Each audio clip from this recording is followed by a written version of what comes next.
welcome back. It's really cold today. It's also raining, but I needed to show you guys something inside my 350Z engine bay.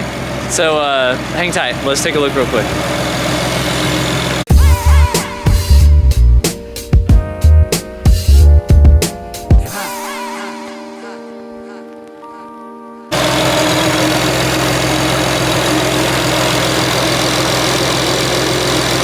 You guys could see that little adapter. Hold on. Sorry, I gotta close the hood. I don't want it to rain in here too much. That little adapter in there, it extends the range of my mass airflow sensor. And one of the first problems I had when I went boost was I just didn't have enough range to basically be able to see all the boost levels and still be in the mass airflow sensor curve. So, me and my buddy Steve came up with that idea to make the little extender essentially that will allow us to, so rainy, basically be able to move the range so that we can see the boost level. But we actually made this about a year ago or longer maybe. We've never like sold them, but now we do sell them on nissan.autosport.com, and they're cheap. Like, the reason we made it was because the options out there were $350 or $400, and if you have a motor that's got two of them, that's even worse, like $800, you know. So we just needed a cheaper option. It was like an easier option for us to build these out and use them. I actually sell them to my customers here as well, because if we're tuning and we're getting to the end of the range on a boosted car, you just pop one in and then you're good to go. But we made it one step easier. I didn't know how to do this, but my friend did. And we went ahead and added, like, when you make a purchase on Nisda Autosport and you buy the little adapter, if you're doing your own tuning or if your tuner wants to do it for you, that's fine too. But you can go on the website and you can copy your mass airflow sensor table and your K-fuel multiplier value into our pre-made calculator that works with our adapter, and you copy these values over, and then it just spits out new numbers and you paste them in your table, and that gives you like a super good starting point for the retune. Basically, it should fire up and start and get you to where, you know, possibly even drivable to get to the dyno. If you're a boosted car, I don't recommend driving too much before you're tuned, but if you're tuning and you hit the limit and then you need to rescale, this is really, really fast. You could be on the dyno, you pop it in, you copy your values, you paste them back in, and you're on to tuning. Because like, as a tuner, I don't want to sit on the dyno for extra time that I don't have to. This makes it like really, really fast. So I was going to show you on my laptop. I'm going to open like a sample file. I'll copy and paste and show you kind of how I do it. This is nisdaautosport.com. Basically, go on here, select the thing you're looking at. You can go to category or just look down here in the products. Here's the Nissan Infiniti MAF voltage extender. I'll double click on this. There's a picture of it. If you go down here, let's see. Basically gives you an explanation of what it does. But if you go up here to tools, all right, after you go up to tools, you'll see this window here, and it says, here's your MAF voltage calibration calculator. And you scroll down a little bit farther, and here it is, K-fuel multiplier and MAF table values. And it's super, super easy. You just put them in there and you hit submit. So I'm gonna do it right now. Let's pull up a tune. This is a stock 2003 350Z file, and here's the K-fuel multiplier. 27592 is the value. So minimize this for a second, come over here. So 27592, 27592, minimize that, go back to your table, close that one, and then in your fuel tab of your uprev, if you're using uprev, or just go to wherever your mass airflow sensor A is. 350Zs only have one mass airflow, so you click on this table, open it up, click anywhere on the cell and hit Control A. It'll select Control A, and then Control C, and that should copy it. and then I just come over to my calculator and I click here, Control V, and it'll be in hexadecimal or whatever, that doesn't matter. You just hit submit, and it gives you your new values. So then you go like this, hit copy, and you come back over to your tune file and Control A, and then Control V, and it will paste all your new values. So now it just rescaled your entire mass airflow sensor, so you're done with that. And you go back up to your K-fuel multiplier, and we still had this value here, but it gave us the new value of 38,629.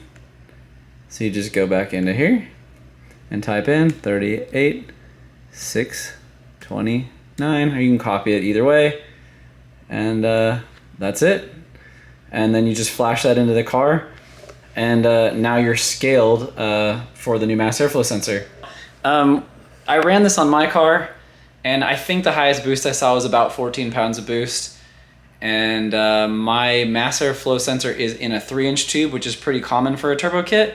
And I was not maxed out. I was maybe, like 70 or 80% of the usable range. So I'm assuming that it'd easily go to 15 pounds or maybe even more. And for $100, you can't really go wrong. I just kind of wanted to show you guys how to do that. It's way easier just to see it one time. So for everybody that doesn't need a mass airflow sensor, sorry you had to watch all that, but for us guys that are stuck on a MAF and we're trying to go boost, this kind of stuff is extremely helpful, because rescaling a MAF and trying to figure those values out is like very time consuming. So, all right, now I'm gonna go try to drive the 350Z in the rain and stay on the road. I gotta run over to the store and drop some stuff off, but I'm letting Raven drive with the 350Z because to be fair, I've been working on his Z for almost a year and it doesn't run, so I like to give him as much chances to drive a boosted Z as I can while he's while he's waiting for his car to get finished. So to be fair, I hope we get done with it like really soon. Also, that video is coming soon because his car is not what you'd expect, and a lot has changed. Like a lot, like an entire year worth of like us doing stuff. But anyway, see how this thing feels in the rain. I mean, the weather is literally terrible. I'll show you guys out the window.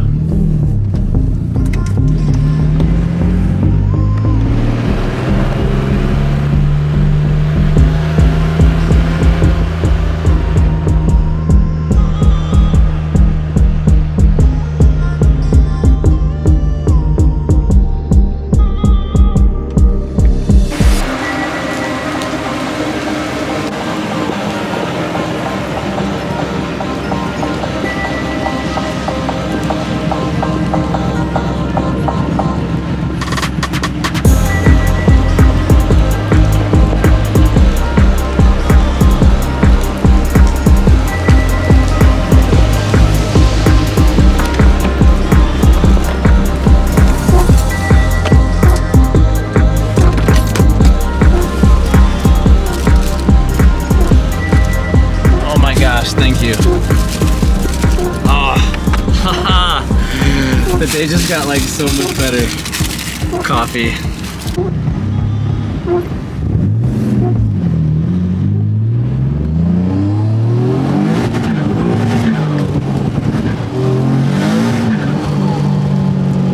Okay, that's like not great in the rain. Also, I think traction control is kicking in. It's a little bit kicking in. We forgot to, actually that's probably... It's off, but it's still pulled a little bit. A little bit, yeah.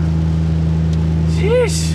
Kind of was like the reverse of like a Honda. Mm-hmm. Oh, no. Oh, no. But at least I can drive this car and it'll always put a smile on my face. Man, it doesn't look like this in real life. My paint is starting to fade and my clear coat's starting to mess up. But I'll take it. In the wet, it looks beautiful.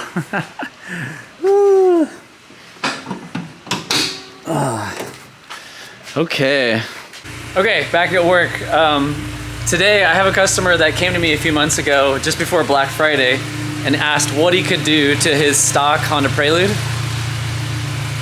Super clean 1997 Prelude, very, very low miles, H22 motor, and it has literally nothing done to it except for exhaust. And he's ready to do some mods, and he was like, what should I do first? And I was like, you should spend all of your money on an ECU. And he did. Let me show you.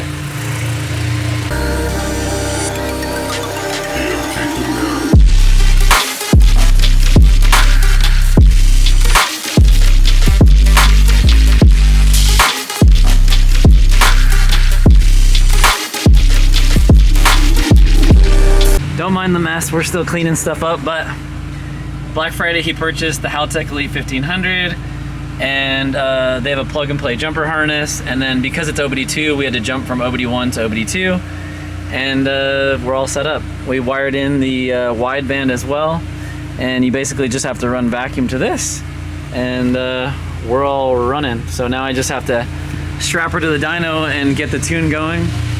But it's really, really nice when you're able to use the actual Haltech parts. One thing that I like to do is always use the manufacturer's wideband. Like, if you don't want to use every Haltech sensor because it adds up and it feels really expensive, that's fine. But I always like to use at least the wideband and the ECU together, because their wideband and their ECU, they have all their PID controls and everything kind of sorted out for their own wideband, and usually they connect in the CAN port, and the CAN port is like a gazillion times faster than just like an analog signal. So I always like to use the wideband from there. A lot of people like to go cheap, like, oh, I'll just buy like an AEM one's $200 or something, and then wire it to my Haltech. And I don't think like that at all, because for maybe like $100 more, A, it's pretty much plug and play, and B, it works perfectly, and you get faster connection. So that's kind of how I like to do it. This is actually the first time I've ever put a newer Haltech Elite into like an old Honda. So this is actually running off the distributor, which is a little bit weird.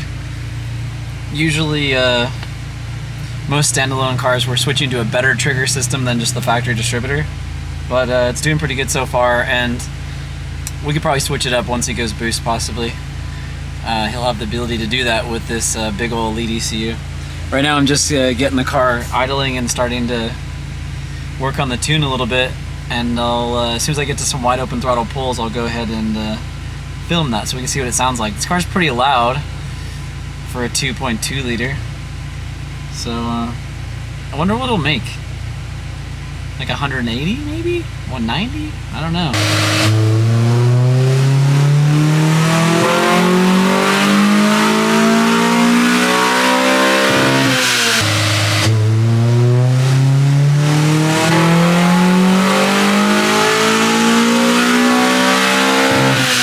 Okay, after that last pull, we're pretty much done tuning. Ironically, it didn't take very long because the tune was pretty close. However, we did find a little bit of power in the midsection, and this is kind of funny because, like, back in the early days, people used to get a VTEC controller and move their VTEC down lower, like pop their VTEC super early, and usually that doesn't work. Most of the time it makes the car run worse. But in this case, we moved the VTEC from like 5,000 to like 4,500, and the motor's still really, really torquey. You can kind of see in this midsection here, the VTEC used to wait, and then pop, and now comes up to here where it kind of peaks in the torque area. Here is like the highest number, and we ramped it right from there out. Bam. Just makes that little bit of extra torque, like 10 or 15 foot-pounds, right in that mid-range, so it's just more smooth transition up. Car did really good, made several pulls, 195, 194, 193, somewhere in that ballpark. But for a motor with 105,000 miles, it's just a smidge smoky because H22s, they tend to have ring issues, but it's doing really good. I mean, probably aren't going to find a better one, to be honest, with like super low mileage. And I mean, this thing is it's very, very clean. Even the paint is in great shape pretty much everywhere. So super cool car. I love putting new ECUs on older cars, try to make them, you know, run really well and kind of get them ready for the mods that he's going to do later. With an ECU like this, he could just go turbo or do whatever he wants, and he's totally set up. We can program for anything he needs. So kind of a cool first mod, stock car to full standalone computer. Okay, so now that I'm done with that 97 Prelude, it brings me to the Z again. And in the last video, I talked about how I still, I have turbo envy, where that other turbo kit had the turbo down here, and it felt like it was completely unrestricted and made great power, and I started thinking, okay, that's the way I want to go. But then somebody in the comment section mentioned something that I had thought about, and that was kind of part of the reason I didn't do that in the first place. And if for some reason you're drifting or you slide off the road and you end up in the bushes or the weeds, or if you hit a bad speed bump or something in the road, having your turbo here is possible catastrophe stuff versus having it like up in the engine bay. Like right now, with the turbo piping where it is, it's just slightly above the cross member, or like really close. If it hit this pipe, it wouldn't, it'd be repairable. It wouldn't be like that big of a deal. But putting the whole turbo slightly farther back right here, even a bad like speed bump, you come over the bump and right about here where the turbo would be, that would be the lowest point the car would bounce. Granted, you could probably tuck it up in there pretty tight, but there's not, I don't know if there's like an entire turbo amount of room without having it hang like slightly below the subframe. So I don't know. I still like the design a whole lot. I would definitely probably put my turbo there. But the comment was kind of like, this other person said they wanted to still have theirs up in the engine bay, and I kind of do too. I like seeing my turbo there. It's easy to like check stuff. It gets fresh air from like the front of the car, just like right in the inlet, kind of like where Nissan designed it to be. So I'm trying to think how to reroute this piping. I'm probably gonna have to take the whole turbo manifold portion down, so the crossover pipes and the up pipe completely off, and start with flanges again and route it completely different. And this one, you got this pipe that crosses over to this side, and then they kind of all junction up in here and they Y forward, and it's just very congested in this area. Like there's probably not room to put a bigger pipe through there at all. So anyway, I kind of drew it out on the board. I'm gonna end up having to run one pipe over and kind of come back and around with the bigger pipe and then go back up. So I'll end up with the crossover pipe on this side and the wastegate. Probably just go back to one bigger single wastegate on this side and then go around the transmission and back up with a bigger pipe. I would love to do 3-inch, but if you look at how big a 3-inch pipe looks in here, there's no way that that's getting through the motor mount area. I'm gonna try 2 3/4. I've seen a kit on the market that is 2.5, which would probably be still way better than what I got. But I have a 2 3/4 pipe I'm gonna try to fit up there. So as soon as I get another day, which should be soon, I'm gonna try to find time as soon as I can to pull the manifold down and start to refabricate this. So that's the current plan, if anybody's wondering. Basically, I'm gonna take the manifold off and build a better one so I don't have the restriction problem, keeping the turbo up in the engine bay, and hopefully I can just fit a way bigger pipe. 3-inch would be 100% efficient. 2 3/4 is still pretty good.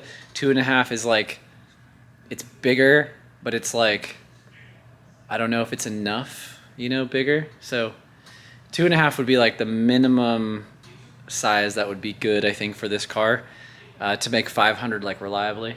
So anyway, I'm gonna keep thinking. I'm gonna order some material and see if I can get some flanges, and maybe I'll just knock that out really quick in a day. Hopefully that'll be in the next video or two.